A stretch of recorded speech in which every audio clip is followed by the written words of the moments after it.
This is the Prestige Initiative. Welcome. I am Chris Kent, and joining me is Cole Potus. Hello, Mr. Potus. Hello, sir. Today, we're also joined by a truly captivating guest, Mr. J.V. Hilliard, an epic fantasy and dark fantasy writer, the author of the captivating Warminster Saga, and the mastermind behind a groundbreaking melded reality video game based on the series. Welcome, JV. It's a pleasure to have you here. It's my pleasure, Jess. Thanks very much for having me on the show. I appreciate it. Yeah, so let's kind of get right into it, right into the enchanting realm of the Warminster Saga. Do you have any insights for our listeners about what inspired you for this series and kind of what, brought it up? And then we can kind of go into more of your background from there. Yeah, sure. I've always been a fan of science fiction and fantasy, in particular fantasy. And as I was growing up, I was a longtime role player at Dungeons and Dragons, many other role playing games. Even tried my hand out at live action role playing at certain points. It was always something in the back of my mind that I like to do. I was a good storyteller. I enjoyed the dungeon mastering aspect of it, which is really the person who's setting the story for the players to play through the game. And so for me, it was something that was fun as a child that also stuck with me. There was a lot of, I think, very good stories that came from the adventures that we would create. In the beginning, it was with my family as I was growing up, and then later with friends in college. And eventually, I still have a group of guys that we play with every Sunday, 6 to 10. So it was something that I thought I could memorialize into a story, taking the best of the best over a period of 15 or 20 years of playing the game and rolling it into what I thought would be and had become the Warminster Saga. And that's really where it was born from. And I think a love of writing and always knowing that I was going to be a writer at some point in my life, really, I think pushed me when COVID happened. The silver lining in it was I own several businesses that were just entirely closed or very limited in what I can do during that time. And I knew I would drive my wife insane if I didn't do something and keep myself busy. I'm a busybody naturally. And so this was that time where I could, pick something off my bucket list. And I thought it was going to be one novel, and it turned out to be four, and then, more to come. So that's sort of the background of where the ideas of the story came from and how I got there. Awesome. Yeah. I love to hear that, it's not just something you decided to do in the meaning that you can clearly trace your interest in it and how it led from the things that you did into actually memorializing, as you said, that kind of realm and that story and moving on from there. And so I guess I'm curious, is there, like you said that you'd never, how did you become an author? Let's talk a little bit more about your authorship journey. What kind of drove you to becoming that and clearly pretty good at it as you are now. So that's not an easy. Well, I've always been a good writer. It's something I picked up when I was very young. My uncle was paralyzed in the war, and my mother was his nurse when he came home. That was obviously his sister. And, we lived with him for a number of years as he was doing his recovery. And he was a quadriplegic. And part of his new life, he was very limited in what he could do. And some of the things that he could do were writing. And so back in the day, they fashioned a tool that he can use to type on a typewriter. And that was a form of escapism for him. So he wrote primarily short stories and pulp fiction that would be published in magazines and such. But for the most part, I emulated him. He was like a second father to me. And, he was a writer. So I wanted to be a writer. Right. So, and so I started early, trying to kind of follow in his footsteps and do what he was doing. And the other part of what came from his condition was my Dungeons and Dragons experience, right? So that was another form of escapism for him. And he was my first dungeon master. And I got a chance to play the game for the first time under him sort of leading us. And I was 10 years old at the time. And this was right around the time I was in fourth grade, and my English teacher had gone out on a medical sabbatical. And for the last month of the year, somehow, some way, my permanent sub teacher got permission from the principal to read us Lord of the Rings and The Hobbit. And it was on. Like after that, I not only was I playing Dungeons and Dragons, I was also living at my school classes, and coupled with my penchant for writing, I knew that one day I would pen a fantasy adventure novel. And so it started really young. And then you grow up, go to college, life takes over, you get married, family, house, you got to make money somewhere. And authoring is not the place to do it, especially in the beginning when you're just building your readership. But professionally, I did that as a an entrepreneur.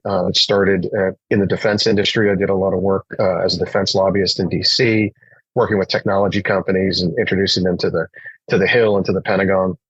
And it was nonfiction. I was writing prose every day, but it was position papers, or it was grants, or it was policy things, or even speeches Mm. that I would do. So for me, the practice of writing was habitual. The practice of writing was daily. And so when all of that shut down, uh, it was an easy transition for me. It was an outlet. It was something I could still do and something I've always wanted to do. And so that's how I became a writer. I stepped over from the nonfiction side and had that opportunity during the pandemic to really take advantage and learn how to write fiction. And luckily, I'm blessed with a number of friends to help me get there. I mean, I have an associate professor friend of mine who read my first manuscript and encouraged me. She's like, "Look, this is publishable. You just need to learn how to pace it a little better, or Mm. you've got to figure out how to write dialogue," which I hadn't done ever. So there's like Yeah. little things like that you do, and you learn on the fly. And then when I found the right development editor, he introduced me to my publisher, and it went from one book to a series, and the series got expanded from 3 books to 4, and now we're looking at a series beyond that and some spin-offs from it. And as you mentioned earlier, the video game, and now perhaps a graphic novel. So things are progressing really well. I think the stories have been well received, and I get a lot of nice feedback when I'm on the road signing books at conventions and bookstores and stuff. Yeah, very cool. And it sounds like, you had the passion for the fantasy aspect, and you also had the skill of the writing. You were able to put those two things together to get you where you are now. And I'm curious, as much as you are willing to say, what does kind of your writing routine look like? So for me, it's a daily thing. I look at it as perhaps going to the gym, right? Like the day that you miss, you feel fat. You feel like you cheated somewhere. And so for me to keep pace, especially writing epic fantasy, which is not just epic in scope, it's also happens to be, very thick novels as you write. In order to keep pace with that, you kind of have to write every day, and Mm. it doesn't have to be 3 chapters, right? It could be outlining a future project or even outlining a chapter, just something that keeps you in the moment, keeps you in the world that you've built. And so that's part one of it. Part two of it is I'm by nature a planner. So for me, part of my writing process begins and ends with engineering the story from beginning to end. And I typically do it from the end. Like I see the end of the story, I'll write that first, then I'll go back and write the beginning and then fill in the middle. It's an odd sort of process, but I'm not the kind of writer that can just sit down and start writing. I have to write in a direction. I have to know where I'm going in order to write a story. So for me, that habit allows me to write and then keep track of everything to make sure that it does get embedded in the story. And I cheat. Like I have a big whiteboard in my office, and I erase things as they go into the novel to make sure that they're in there. If there's anything left on the board, I know I missed something, and that way I don't miss those things. And so those disciplines, I think, have helped me, keep pace for ever more demanding readership. And what I mean by that is the industry has changed in recent years, in the last generation or so. When I was growing up, if an author released 2 books in a year, that was a fast pace. But I think from elder millennials on back, there's a on-demand kind of thing that happens, and so they expect more rapid release of novels because they just don't want to wait around for them. Right? They can Netflix and binge watch stuff over the weekend, and they'll lose. And I think that the industry has adjusted to this.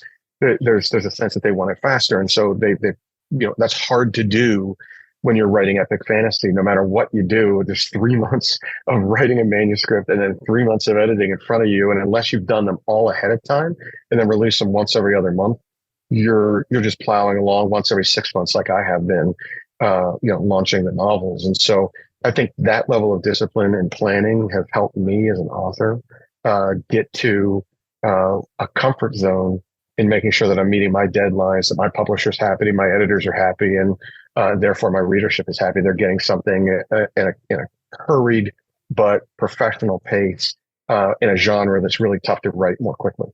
Absolutely. And it sounds like that discipline and that structure helps you to get the content out, make sure the content is good. And then also, I can imagine it, like you said, it takes a long time because when you're writing, especially this type of story, it's got to be well thought out. And you really have to do that imaginative kind of world building and really flesh it out.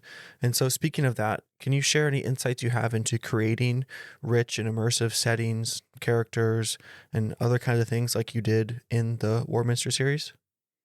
Yeah, sure. I mean, part of it is just having the right kind of imagination for it. And I think I've taken inspiration from some of the greats.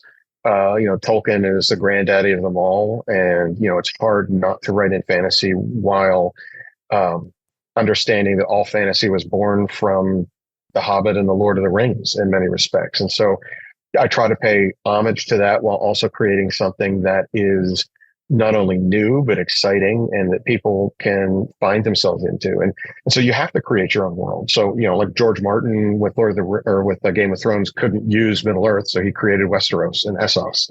Or Terry Brooks couldn't write there, so he created Shannara, right? And so my version of that is the realm of Warminster, and to that, I mean, you can use some tropes. Like there's humans in my book, and there are different kinds of elves that you'll find that are typical in all sorts of fantasy, whether it's gameplay or TV shows or movies.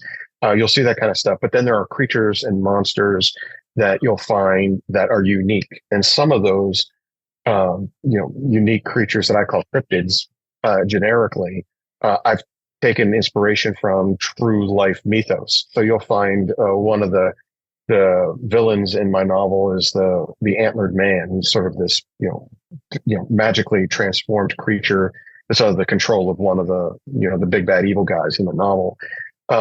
And that came directly out of like the Master of the Hunt, which was a North myth, a Nordic myth. Ugh, that's a lot to say. I use a version of the Skinwalker, which was a Native American mythos to inspire my doppelganger, this creature that was called a skin stealer in my novels, which is a way, instead of transforming and like you see like a werewolf that transmutes.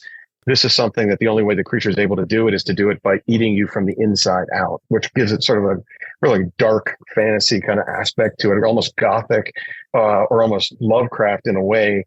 But it's something that people haven't seen before. They've seen shapeshifters. This isn't a shapeshifter as much as it's a shape eater, and I think that's pretty cool too. So I find inspiration from a lot of the greats and some of those that might be obscure authors that you read.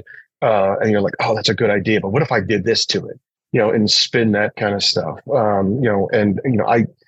really enjoy creating the world, and I think that's just goes back to my nature of being a planner. Like there are natural questions you have to ask yourself, is like, what color is the sky, or how many moons do you have, or in other cases, it's simple stuff where it's like, how do they spend money? Do they have gold pieces, or what are they called? They can't call them gold pieces. That's boring. So you have to come up with your own terminology, and where is that made, and how is it spent? And, do you have a hierarchy system? Is there a mercantile system? What magic systems do they employ, and things like that. And when you're done creating it, it's almost like you've created your own gaming system alongside the world. And then you implement that part of it, and you stay true to your own rules, which makes it kind of fun, right? So like fantasy, there are no rules, but you create enough rules for people to be able to suspend disbelief. And they're like, all right, I get it. They're on a boat. So a boat exists here, or there's gravity. I get it. And stuff like that. And that helps the readers along too, while also making your realm very unique, and hopefully people enjoying it enough to buy the next book and the next and the next. Yeah, and I can imagine the more questions you ask yourself about the world that you're creating, the more immersive and diverse it's going to be. And like you said, there aren't rules, but you're creating those rules that things can exist in, but maybe give yourself a little bit of freedom to bend those rules or change them to add to the story and add to what's going on. And again, it seems, at least from what I understand, that without that discipline and structure that you've written into your writing process, that would be a long, drawn out, and difficult thing to do.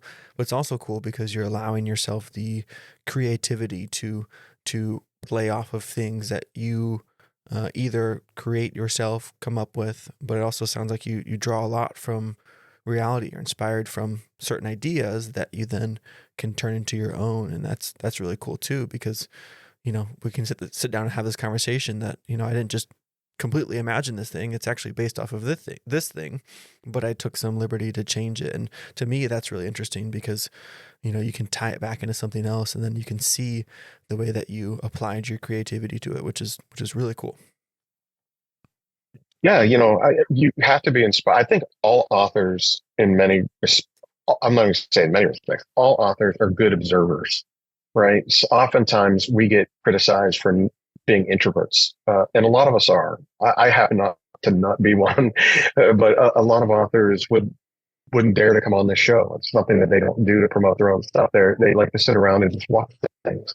And when you watch things, someone has a tick, someone has a habit, someone has their hair done a certain way, or something that you notice about them that's unique that you eventually employ in your writing. Because it makes for unique characters, but memorable characters, ones that people want to follow because it's fun. And we all have friends that have that. Look, there are Easter eggs. My books are festooned with them. Where my friends will read it and they'll be like, "Were you making fun out of Chris here, or were was this really?" And it's like, yeah, yeah, yeah. You're like, and it's because, but it makes it believable because the characters aren't static. They're not generic. They have human elements to them that make them real. And so it's like, okay, well, this person's flawed, but everybody's flawed, and there's a way for us to identify with them. And so I'm going to cheer for this character, even though they might be an underdog, or I might cheer for this character because I like something. I see, something about me in them. There's a familiarity that's there. And that's the realness that bake into a fantasy novel to keep people, coming along while also, like you said, giving you, like poetic license to make the realm whatever you want to make it and cheat whenever I want to, because I'm really the only one that knows all the rules to it. So, I have, varying things, like there are various religions that I've kind of created, some of which are born from real life religions. Others are just religions I've made up, because they're following a certain god or goddess, whatever it might be. And I think I think that's something that makes it pretty cool too. And for me, it keeps it fun, and I have a hard time doing anything without that kind of plan in place. And I respect authors that do. I mean, I know everybody knows Stephen King, so I'll use that one as an example. He is a perfect example of the opposite of me. Like he could sit down in a coffee shop and bang out a short story in 2 hours, but sometimes he'll get stuck in the mud, not knowing where he's going. And they call them pantsers. They fly by the seat of their pants. Authors that, write like that. And Stephen is probably the most famous of them all, and what you'll find with his is sometimes, the novels are going a certain direction and they go a different way because he didn't have that plan in place. And he often gets criticized for his endings not matching expectations from what it started off in the beginning. And then happens there where mine never happens that way. I don't have his ability to knock out stuff the way he does, but I'll see something similar and then plan something around it to hopefully have a more complete story at the end. Takes me a little longer, and he's clearly successful at what he does. I just can't write the way he does, and others like him, and I respect them for being able to do that. But I also see some flaws in my planning style and their pantser style. Sure, yeah, and it's great to hear you speak about that because I think on both sides of it, you could look at it differently. So, for example, you could look at the way that Stephen King would write maybe and see that as I don't want to say less than, but not as good as trying to plan things out, or vice versa. You could see that planning things out could take longer, be a little more work, and wouldn't be as good as being able to sit down and knock something out. But the reason I like that you're talking about it this way is because you've acknowledged the way that you work. You've refined the way that you your process and you stuck to it and you become good at it. Because I think that it might be easy to view somebody else and see how they do it. And it's like, oh, well, I'm not like him, so I must not be very good. Or I can only do it this way, which is not the best way to do it. And being able to own that, I think, is also a huge, important thing, even though it might be easy to compare yourself to those other people. Yeah, you're right, and you're 100% right. I think that self identity, understanding what your strengths and weaknesses are. Help. Now, I try to address them. Like I have a hard time writing small, so I don't write short stories. But to challenge myself to get better at it, I did a Kindle Vella series that's set in the same realm of Warminster, but different characters, different timeline, and stuff like that. Related. It was more of a young adult coming of age story. Called The Element of Time. And I challenged myself to write smaller. And that's hard for someone like me that, I usually, some of my chapters are 6, 7, 8,000 words. They're very Brandon Sanderson like, in order to get better at those things, but I am also self-aware, and I think that that's important, not just in writing, but in life to, get a sense of who you are and what you're good at and how you do it. And, I'm not saying don't challenge yourself to become better at things if you're not. I have, and I've gotten better. I'm not satisfied with where I am with writing small yet, but I have a tendency to write very Hawthornian, very Tolkien-esque. It's deep. It's heavy. You're going to find a lot of description in it, but it's not full of info dumps. This is stuff that you see through the character's eyes, which I think is important, and you get their opinions on it.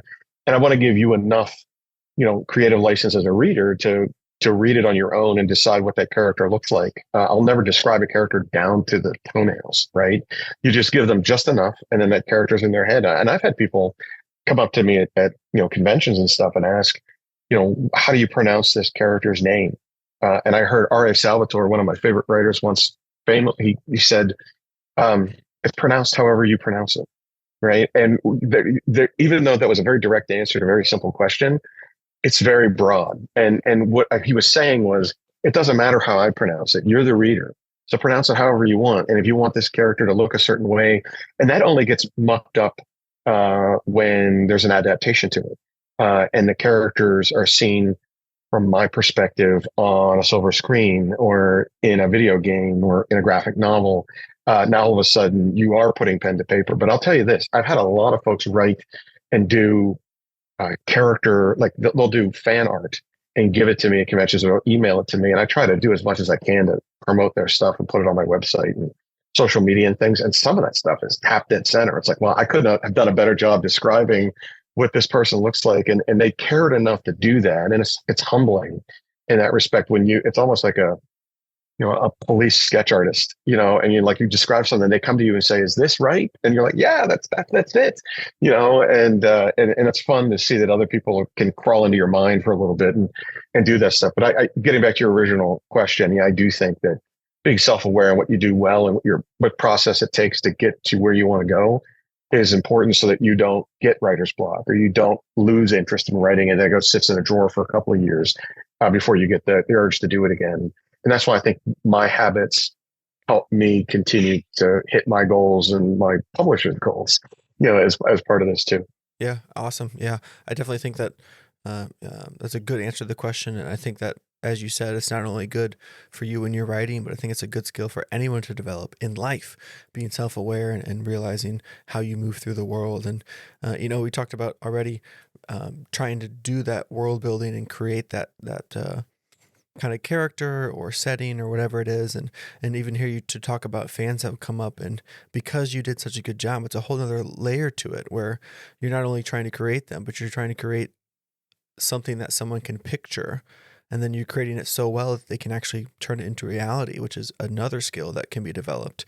And so, aspiring authors out there that are trying to find their voice and build these worlds, that can be a huge daunting task. We talked a little bit already about your writing process and kind of where that goes, but would you have any advice for someone trying to start on this writing journey and try to start creating a whole realm within this fantasy storytelling? Yeah, plenty. I have plenty of advice because I started with no direction. I started, and luckily I had a friend who kind of coached me along and got me in touch with some people that could help me. But what I learned the hard way, hopefully through my advice, others can learn an easier way if they listen. And the first part is for me, I mentioned it already, which is writing every day. And I'm not saying Christmas or you're on vacation somewhere. Yeah, everybody takes off and you unplug, and that's great. But I think making it that muscle memory, that part where it's like, I got to do something, or you expect to do it and you're disappointing yourself when you don't, that's where you need to be to keep pace professionally, to make this a career, to make this successful. I think that's what's helped me. The second part I would offer is the hardest part, which is you have to be open to constructive criticism. Uh, when I turned in my first manuscript to my editor, um, I didn't know what to expect. I thought, hey, this is 90% there. She's going to love this. And she didn't. It came back with 1,100 errors in it. And at first I took offense. And then when you learn that iron sharpens iron, and she's not your enemy, she's your friend. She's trying to make a product better for you so that when it does go to market, it's the best product it can be. And there are going to be holes in it. And part of those holes come from just you being too close to it. As a writer, sometimes you know what the character is going to do or what they're like, but unless you've explained that explicitly in the novel, sometimes that there might be a hole there. And someone that hasn't read your stuff, reading it for the first time is going to come back and ask questions, and then you could fill those voids so that there aren't those holes. And the third piece I would offer is, socialize it. Writing is a team sport. Don't just depend on you and your editor. Send it to other people that read your stuff. And I'm not talking about my mom. Like, if I gave it to my mom, of course she's going to say, hey, Joe, that's the greatest thing you've ever written. Of course she is. She's my mom. You can't listen to your mom. Don't take it to your mom. Let her read it after it's published. Take it to people that read in your genre. Take it to people that do, work in this place, or other creatives that will get it, and they'll come back with real legit question marks that you're going to have to address before it goes out. And so, my books go through a rigorous editing process. It starts with a development editor who pokes holes at it, saying there's a character flaw here, or there's a plot arc problem here, and you have to fix it. And then it goes through copy line editors who are telling you that you forgot this comma, or you have to close the parentheses here. And then it goes back to me, and then back to them. And then it goes out to a handful of beta readers. And beta readers are people that are exactly like I just described, people that read your stuff all the time and can tell you what's contemporary, what's, you're missing some things that you might want to put in there, what they like, what they don't like. And I liken that to, an audience preview of a movie where they've got three sets of film movie theaters, and they show three different endings to the movie, and they say, which one do you like the best? And the one that liked the best miraculously becomes the end of the movie. That's the kind of stuff you're getting out of your beta readers. Then it comes back to you one final time and it goes to your publisher. And at that point, it's seen the 10 to 12 sets of eyes that are out there from people that know what they're doing. They know what they're talking about. They understand your genre, and they're going to be honest about your product, and they're trying to make it better. And then you're so grateful when that's over, but you just have to develop a thick skin and just be like, okay, well, what am I doing wrong? What am I missing? Because you will miss it. It's not perfect. Do not edit your own work. And I think those are the 3 points that I would offer to any aspiring author. So write every day, or at least outline, do something every day to keep momentum with you're doing. Do not be afraid to, when you go through the editing process, to share and take constructive criticism, and then, thirdly, make sure it gets out to people that understand what it is that you're writing. If I don't read horror and you're asking me to read a horror novel, I might not know what's good or bad. But if I read it all the time, then I think those are the kind of people you want to get in front of, because those are the readers. Like, when I first started to sell my books, I was trying to sell it to family and friends. They're not my readership.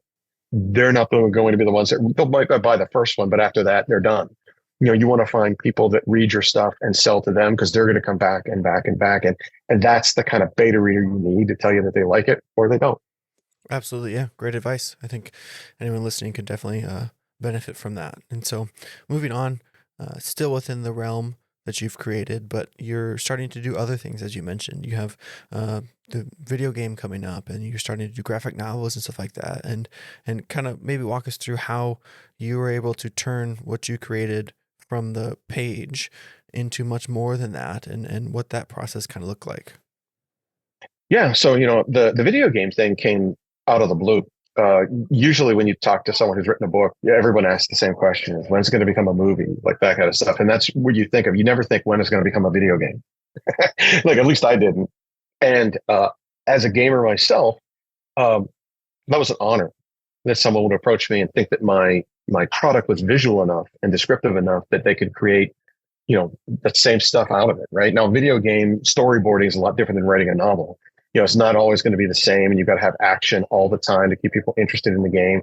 There's a story behind it, and I've been part of that process from the sideline.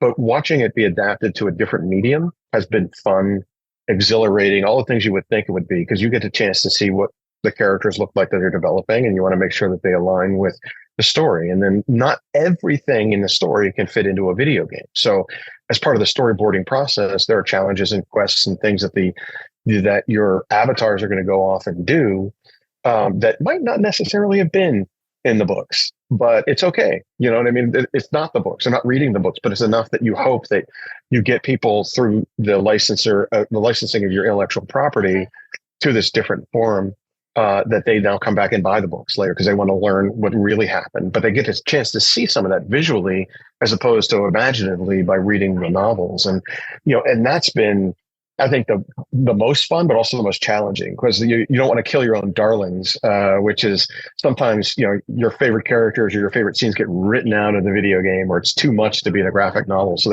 they get pulled out because they just don't fit. And you're like, oh, I want them to be in there because it's so good. And they're popular scenes or popular characters. And that's frustrating, but you just have to let it go. And be like, look, they know what they're doing.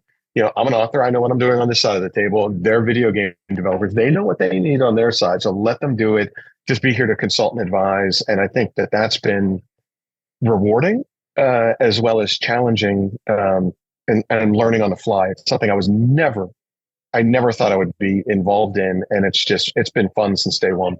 Sounds really cool. And I'm sure that working with people engaging in that world too is interesting for you, because you can see, like you said, how they imagine some of your characters, how they would kind of tell different stories within that realm and kind of take what you started and run with it. So I imagine that's really cool to see, as much as it is challenging, and much as, sometimes they take away things that you really like, or they add things that you hadn't thought of.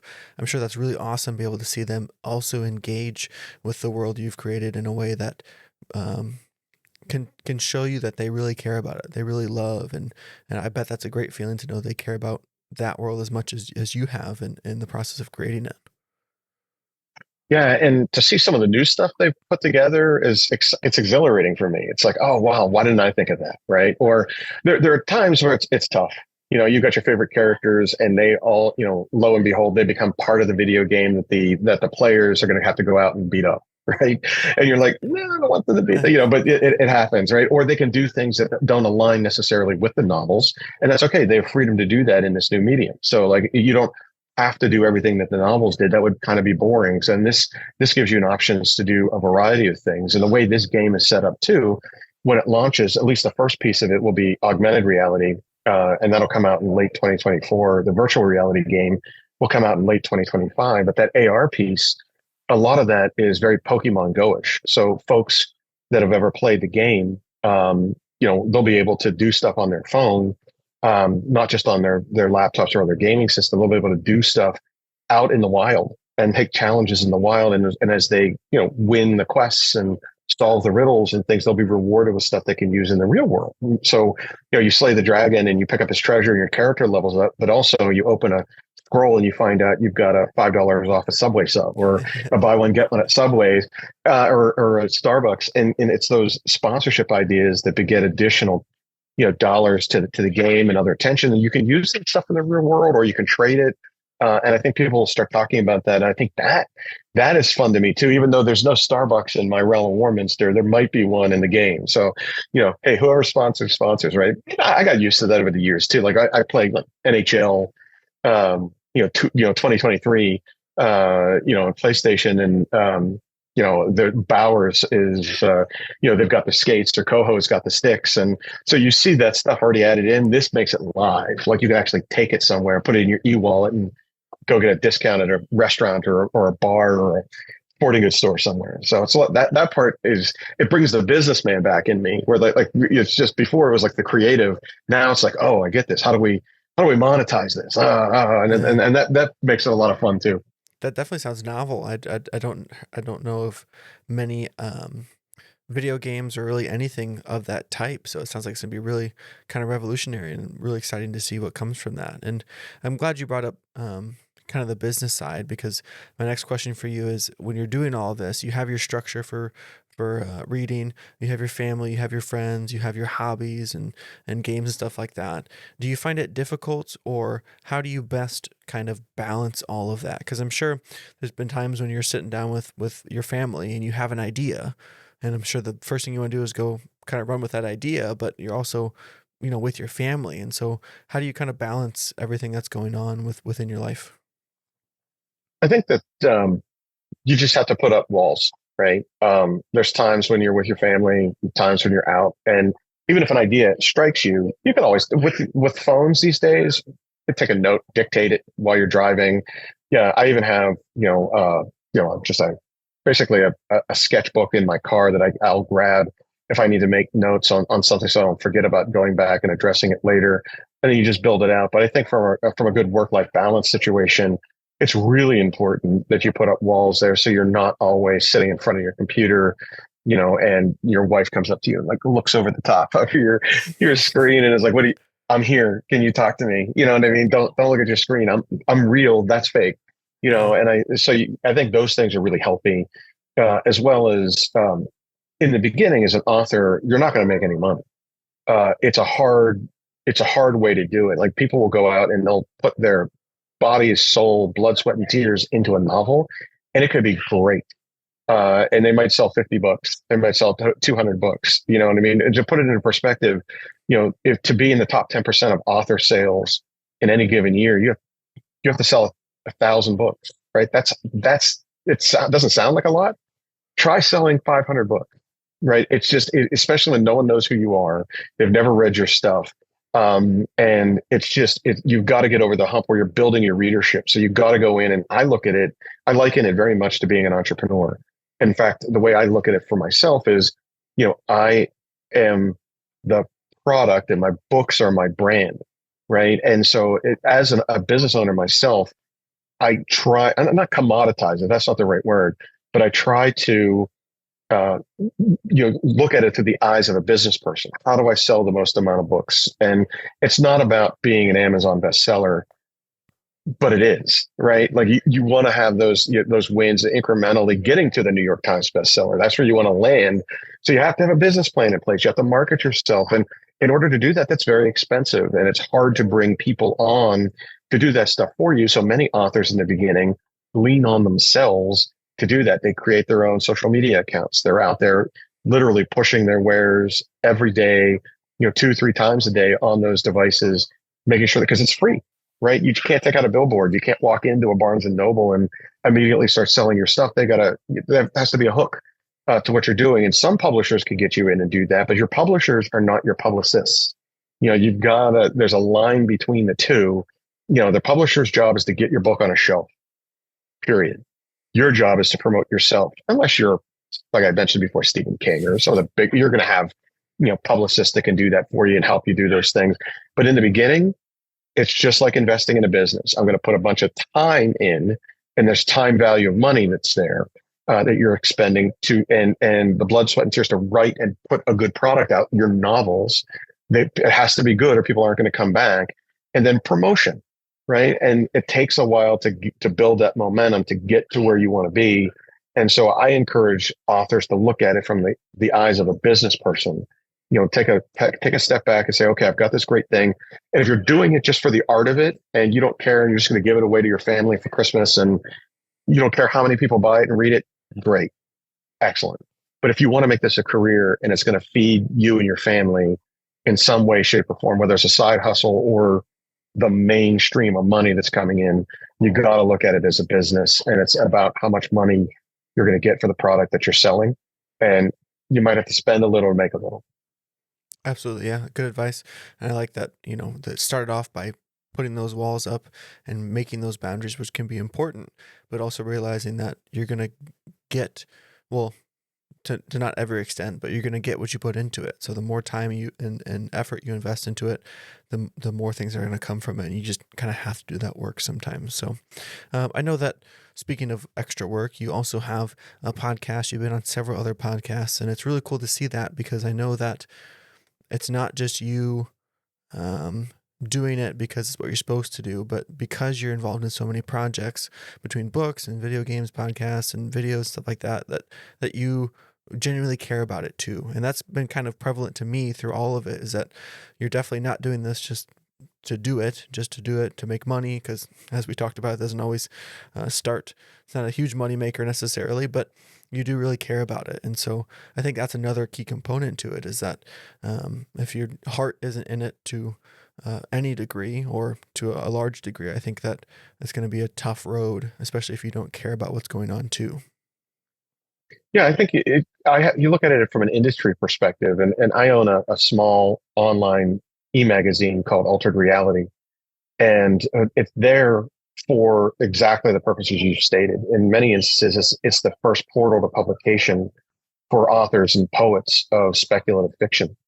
It's the first time they've ever been published. They can see something in one of our quarterly mags, or they'll see it online in perpetuity. As one of our monthly submissions.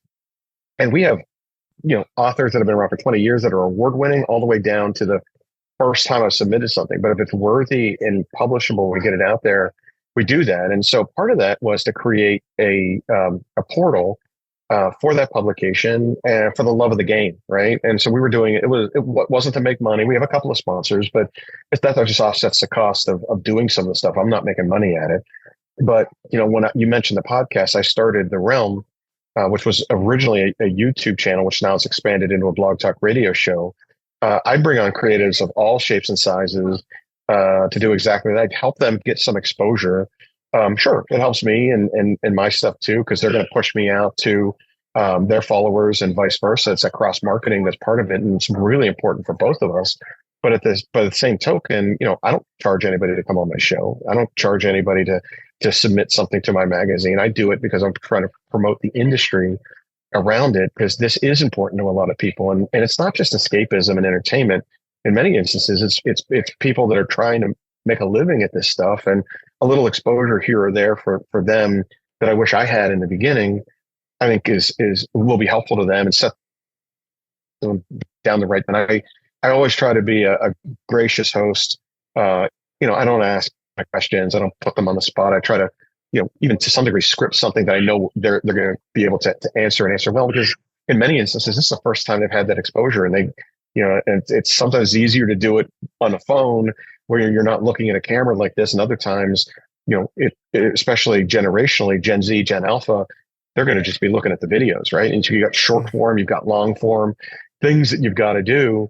As part of that, they're not going to come to my site and read someone's stuff. They want to hear you say it. And so I offer them the ability to read their poetry online so people can hear it. And then they might go out and buy something, or, read a chapter as part of their stuff to give them an opportunity to promote their stuff so people can hear it or see it. And then we're like, all right, I'll go buy that. I'll go check that out right now, right after the show's over.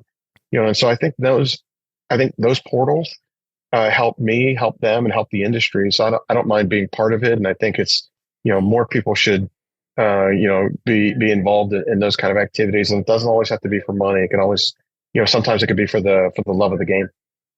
Absolutely. Many listeners will be eager to hear about your future projects, I know for a fact. Are there any tantalizing teasers you can offer us about what's on the horizon for you?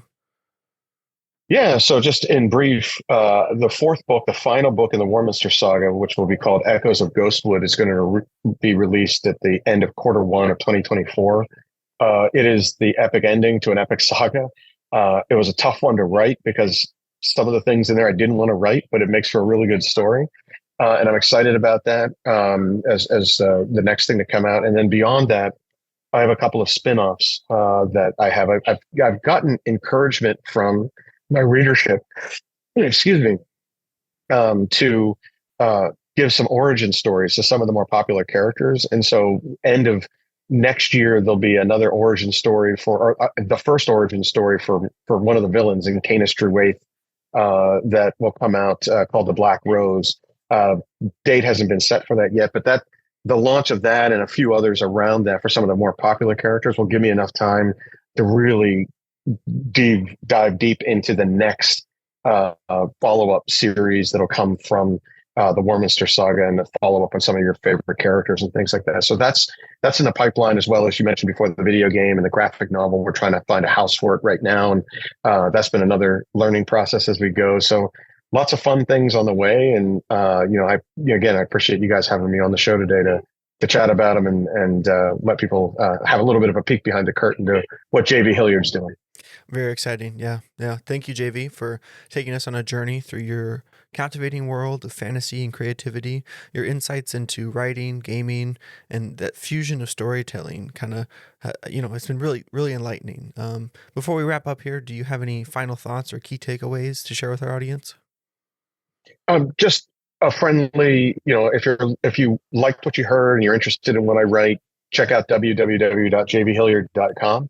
Or you can Google my books are available ubiquitously. So if you like audiobooks, you can find them on Audible and other places that do audio distribution. If you like the e-reader stuff, you can find it on dragonmoonpress.com. Go to Amazon, go to Barnes & Noble, you'll find it there. And of course, I'm really easy to find on social media. If you have any questions, I try to respond to everybody within 24 hours. JV Hilliard Books is where you'll find me on Instagram, TikTok, YouTube, and what's the other one? Oh, I'm missing one in there. And then JV Hilliard on Facebook and Discord. I know I'm missing one. What's the obvious one? Twitter/X, whatever it's called now. There you go. So at JV Hilliard Books or JV Hilliard, you'll find me there. Yes, sir.